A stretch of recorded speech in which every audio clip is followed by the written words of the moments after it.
Immigration was on the minds of Iowans during Senator Chuck Grassley's visit to Harlan on Thursday.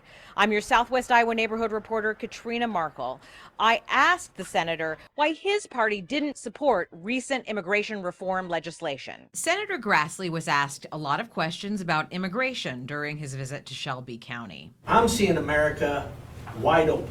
Immigration legislation proposed by 3 senators, a Republican, a Democrat, and an independent, failed in February, largely along partisan lines.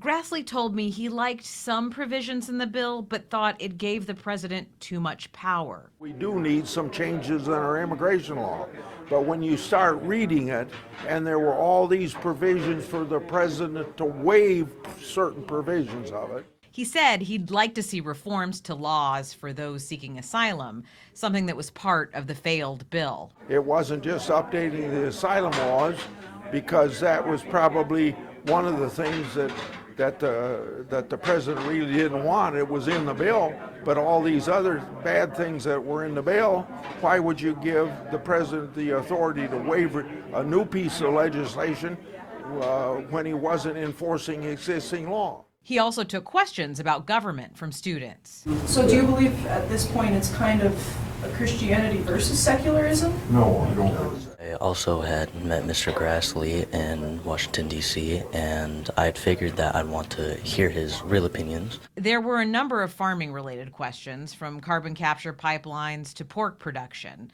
A new farm bill is overdue, but Grassley thinks the current one will be extended for another year. In Harlan, Katrina Markle, your Southwest Iowa neighborhood reporter.